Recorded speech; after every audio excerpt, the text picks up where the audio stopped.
Es así. Bueno, ¿cómo le va? Muy bien, Nos reencontramos después de algún tiempo de haber tenido algunas entrevistas en otra radio, sí, la radio del Arzobispado, en alguna época, allá lejos hace tiempo. Creo que sí, era antes de pandemia. hace mucho, pero Hace bueno, siempre mucho. un gusto conversar. No, un gustazo. Aparte, me encanta porque ahora usted tiene algunos añitos más de experiencia o de expertise en todo lo que es la política internacional. Bueno, victoria de Donald Trump. Predecible, no predecible. Podía pasar.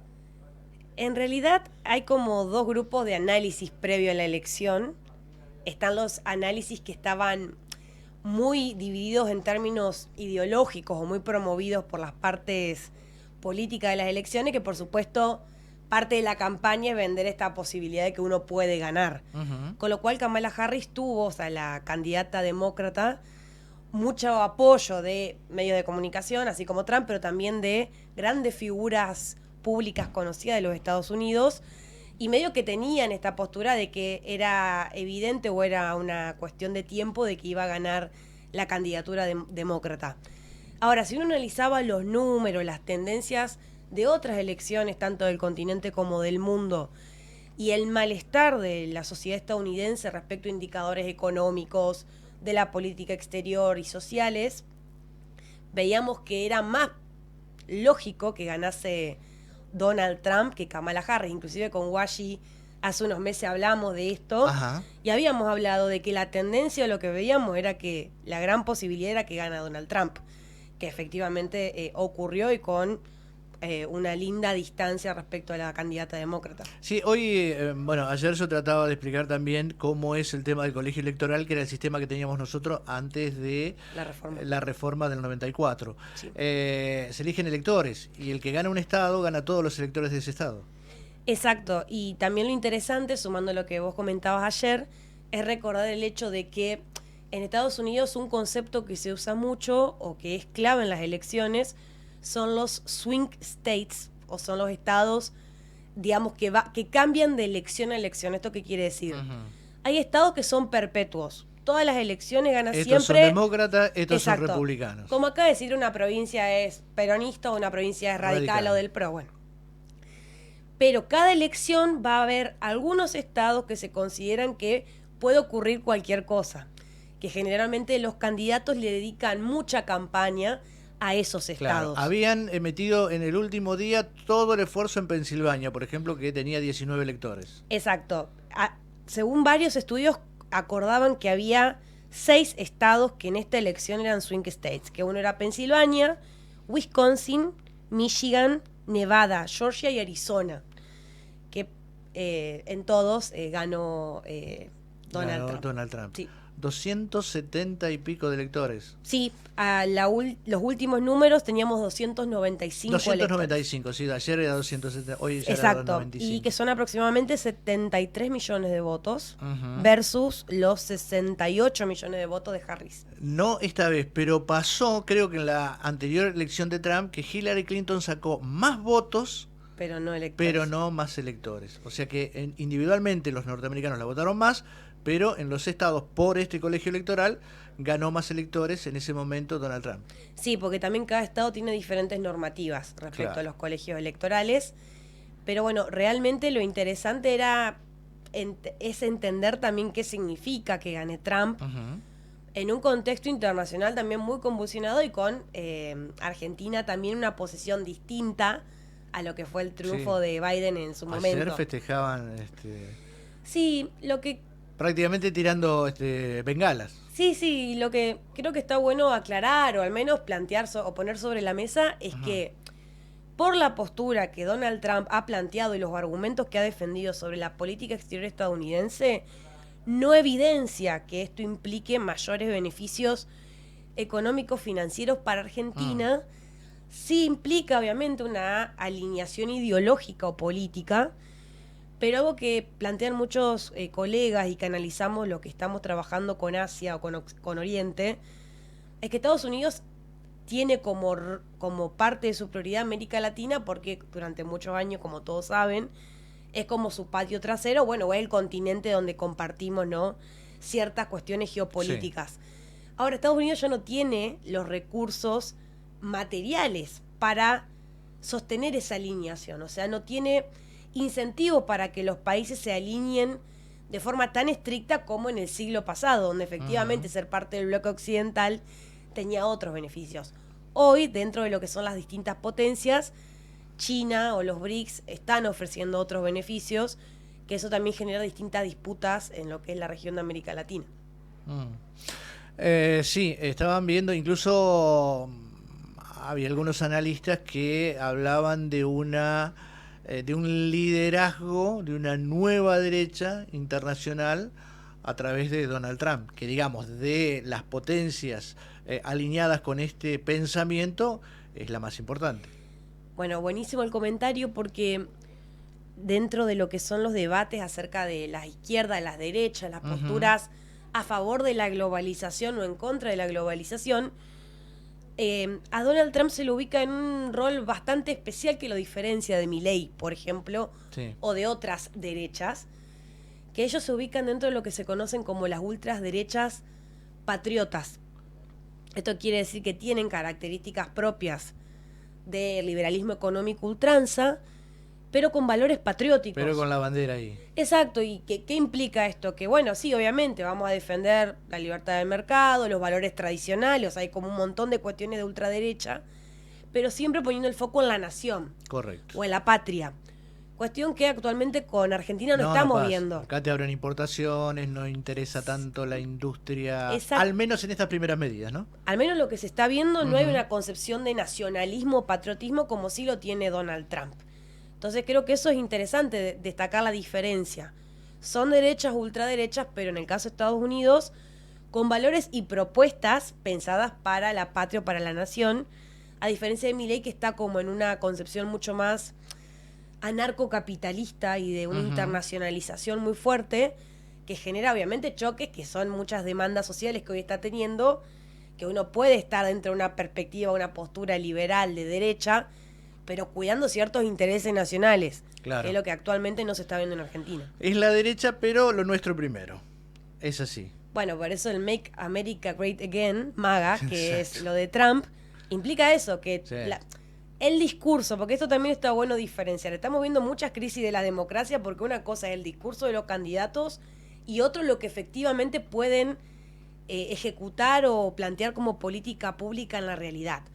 Trump está planteando eso, está planteando o planteó en su campaña que él iba a mejorar los salarios, iba a enfocarse en el desarrollo local, iba a bajar la inflación que durante el gobierno de Biden subió, iba a bajar las tasas de crédito. Tiene una política inmigratoria muy interesante, o hay que ver si la cumple, porque él fue muy duro en su gobierno anterior con la migración. Sí, sigamos, no te quiero cortar. Te cierro eso nomás, que Ajá.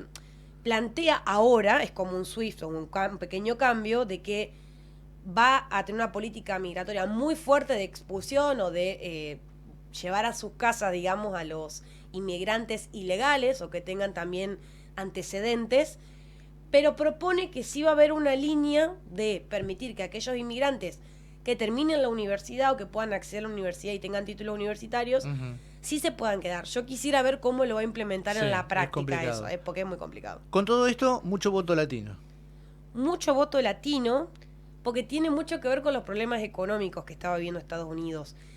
Que también está bueno entenderlo porque pasó con Milei, pasó con un montón de elecciones recientes, que ya no se ve una diferenciación tan grande entre partidos, o una cuestión de que el partido a vos te resuelva como ciudadano ciertas problemáticas. Estamos viendo que estos candidatos hablan, y generalmente los triunfos se vinculan a candidatos que le hablan a la mayor parte de la población con problemáticas transversales. Claro. Más allá que después las medidas que tomen sí beneficien a alguna parte de la población, a algún sector que sea más cercano a ellos. Pero si uno escucha los discursos de Milei en campaña, los de Trump, en su momento los de Bolsonaro, los de Zelensky, etcétera, uno detecta que van con cuestiones o problemáticas muy de la vida cotidiana de todas las personas. En cambio, en nuestro caso fue con Massa o lo que pasó con Harris, sí se nota que a veces hablan de problemáticas que son más de un grupo particular. Por ejemplo, las cuestiones de género en Estados Unidos. Ahí vemos un fuerte quiebre, por ejemplo, con el tema del aborto, la cuestión de la diversidad, que estamos hablando de una agenda que trabajan particularmente organizaciones o sectores que están más vinculados con cierto grupo poblacional, como la comunidad LGBTQ+, o sectores universitarios. Pero hay discursos que en muchas ocasiones no le llegan a la mayoría de la población. Y además, perdóname que Sí. te interrumpa, ahí tenés una independencia de cada estado en distintas leyes, donde por ejemplo hay estados donde existe la Exacto. pena de muerte, Sí. estados donde se aprueba el aborto y en otros no. Sí. Entonces, yo no sé si esos discursos tienen tanta incidencia en el total de la población. No, pero lo que sí ocurre es que, como te decía, me parece que en términos discursivos y cómo uno atrapa a los electores en términos del convencimiento, si vos planteas una agenda llana que te dice, vos vas a vivir mejor, vas a poder, el sueldo te va a alcanzar para ahorrar, para ir a la universidad, para poder comprar más cosas en el supermercado, o sea, el sueño americano tradicional que siempre se fue perdiendo. Y por otro lado decís, vamos a ampliar ciertos derechos, vamos a tratar de trabajar cuestiones vinculadas a las relaciones internacionales que, repito, son sumamente importantes, pero en términos de necesidades básicas, la gente te dice, primero yo quiero vivir mejor. Y obvio. Después discutamos las otras agendas. Todo está bien, pero primero hay que comer, después hay que vestirse, después tener educación, después esto, y después vamos por los demás temas. Por eso, y creo que no es una cuestión, y por eso digo, no es una cuestión ideológica, porque yo, en estas elecciones, si uno ve los análisis de los electores, o sea, de los votantes, se ve que muchos eran demócratas votando a Trump, por primera vez votando a un republicano. Cosa que no se puede entender en un contexto de hace, qué sé yo, 20 años atrás. Por eso, la primera vez, y la explicación lógica que uno puede ir cuando analiza los datos de inflación, de créditos, de universidades, de inseguridad, te indican que, bueno, que a veces no es que, como te decía al principio, los partidos no están pudiendo resolver u ofrecer soluciones, sino que la gente vota más ideas o qué problemáticas considera fundamentales para su vida. Que también pasó con Milei, porque digo, había muchos votantes que no eran de núcleo duro. Pero acá teníamos un bipartidismo muy marcado hasta los 90, o hasta el 2000, podríamos decir, 20 años atrás, ¿no? Esto se fue cambiando, ¿eh? Allá sigue siendo, uno es demócrata o republicano. Este fenómeno que demócratas voten un republicano es algo atípico. No sé si se va a repetir, por ahí puede ser un caso aislado, por ahí es una tendencia, eso se verá con el tiempo. Es una Pero ya vos sabés, por ejemplo, que lo que yo te decía, cuando sobre todo esto lo tenía en discusión con muchos amigos, no, porque la prensa independiente, le digo, no existe la prensa independiente porque no tiene que ser prensa independiente, cada uno tiene su pensamiento. Lo que existe es la prensa honesta, que es la que vos tenés que tratar de llegar. Pero vos me decís, ¿cuál es el país donde hay mayor libertad de prensa, donde esto se ha asentado, que te entregan el Pulitzer y todo eso? Estados Unidos. Vos tenés medios que son demócratas y medios que son republicanos. Los diarios han marcado tendencia con esto, el Times, sí. El otro, sabiendo que son de familias y de grupos que son de determinado partido. Vos ya sabés que tal diario es demócrata y tal diario es republicano. Cosa que acá no. No. Y es más peligroso. Yo te diría que acá van cambiando. No, si yo veo ahora, porque dijeron, es harina de otro costal, pero ahí estaba viendo algunos informes de lo que es la pauta oficial, que no quedó en cero. Vos ya te vas dando cuenta que los medios oficialistas siguen siendo oficialistas, esté quien esté, y los medios, bueno, pasemos a otro tema. Quería dejarme algunos minutitos para hablar del tema de lo que está pasando con la Cancillería Argentina, no solo del desplazamiento de Mondino, bueno, que eso es un movimiento político, sino con lo que está pasando institucionalmente, con este plan de Werten, que ya empezó, de pedir la renuncia a todos, de la idea de cerrar embajadas en algunos lugares donde no haya relaciones comerciales, que a mí me parece que es un tema bastante sensible. Sí, no solo sensible, sino que me parece que estaría bueno diferenciar algunas cuestiones que hablábamos antes de arrancar el programa. Una cuestión es la parte política de las relaciones exteriores de la Argentina. Hablemos de Argentina en general porque en otros países varía mucho esto. Muchos saben que desde los 60 en Argentina existe lo que es el Servicio Exterior de la Nación. Esto quiere decir que hay un sistema de ingreso público a la Cancillería mediante una serie de exámenes. Esto hace que la Cancillería tenga un alto porcentaje en su cuerpo diplomático de personal de carrera, un poco como ocurre con el cuerpo militar en Argentina. Es súper complicada, súper difícil y súper exigente la carrera diplomática. Muy sacrificada. Sí, sacrificada. Muy sacrificada, y también implica que uno deja de ser un sujeto con opiniones políticas libres. O sea, los diplomáticos tienen prohibido manifestar su opinión política en forma pública y tienen, como decíamos, una vida muy sacrificada porque es una estructura muy militarizada. Cuando digo militarizada me refiero a estructurada. Ellos tienen determinados... Con códigos estrictos de disciplina. De disciplina, de protocolo, de cómo es el avance en la carrera.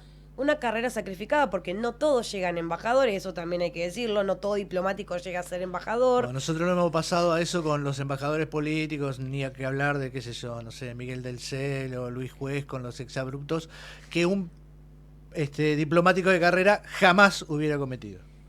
Sí, digamos, haciendo muy objetivo, tienen Ajá. también sus cosas, pero efectivamente el profesionalismo es indiscutido y Claro. es muy importante defender al servicio exterior de la nación. Quiero salvar esto de que está la reglamentación de que el presidente puede nombrar embajadores Sí. políticos, que también son importantes, porque el hecho de que existe esa posibilidad hace de que los presidentes digan, bueno, se respeta el servicio exterior porque son los técnicos profesionales de carrera, pero vos a veces necesitas personas de confianza en determinados puntos del globo. Absolutamente de acuerdo. Que obviamente, depende a quién elijamos, va a haber errores como exabruptos o no. Ha habido muy buenos embajadores políticos.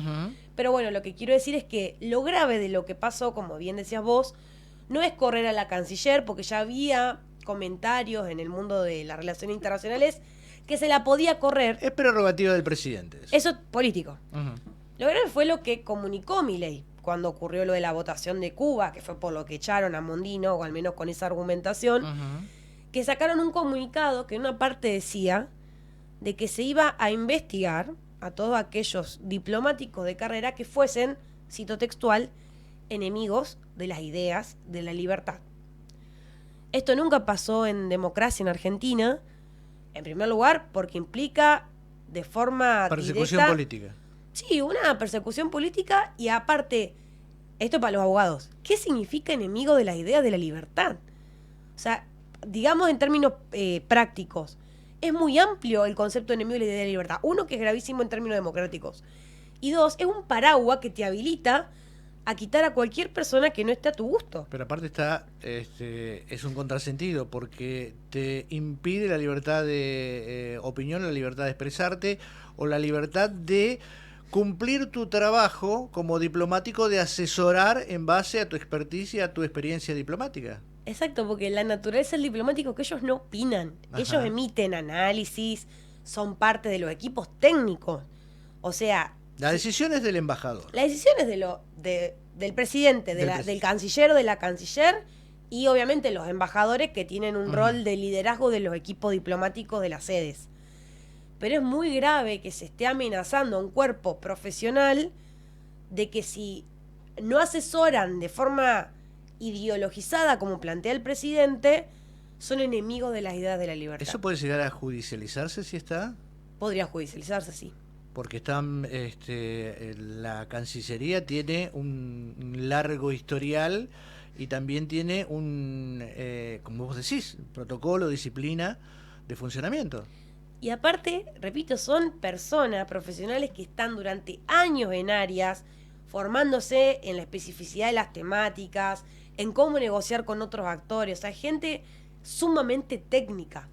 Entonces, no es que ellos hacen opiniones políticas, hacen su trabajo con los protocolos diplomáticos.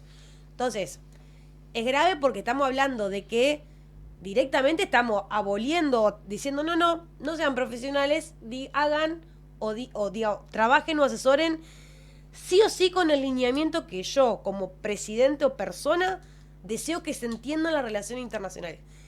Que eso no es lo que hace un presidente en relaciones exteriores. Porque también está bueno diferenciar lo que Milei cree que puede hacer un presidente y lo que constitucionalmente hace el presidente de la Argentina. Y cuáles son las competencias de la Cancillería. Los diplomáticos juran por la nación, como todo cuerpo profesional de la No Argentina. por el Poder Ejecutivo. Y no, porque ¿qué pasa cuando el Poder Ejecutivo hace cosas que Ilógico. atentan contra la nación? Ilógico. Y ahí entramos a ese debate que se está empezando a dar ahora de te están sugiriendo, te están asesorando de que hay decisiones que pueden ser graves para los argentinos, como cerrar embajada en punto del mundo, que le pasa a algún argentino y quedan totalmente solos ante una tragedia o un conflicto, ¿y vos qué haces? Entonces, me parece que se entienda la gravedad de que en realidad no es que van solo contra los diplomáticos, en realidad estamos atentando contra todos, porque no es solo qué tipo de inserción internacional tiene la Argentina, cómo comercian las provincias, qué pasa con una persona que tiene un accidente en el exterior. Esas son muchas cuestiones que afectan a la vida cotidiana de todos nosotros. A mí, personalmente, me preocupa en términos democráticos de funcionamiento de la política exterior de la nación. Veremos cómo se sigue desenvolviendo. Cómo se desarrolla. Sí. Oriana, me quedaría charlando acá toda la mañana, pero me van a echar estos chicos que tienen que hacer otras cosas. Yo tengo que cerrar el programa y bueno, vos vas a estar la semana que viene aquí con Washi. Cada 15 días, así que en 2 cada semanas. 15 días. En Sí. 2 semanitas te vemos acá. Dale, muchísimas gracias. Un placer haberte reencontrado. Y nosotros nos vamos. Gracias, Pachi. Gracias, Vic. Gracias a todos. Gracias a la producción de Eli. Washi, mañana te dejo acá. 2 millones y medio de audiencia. ¡Ja!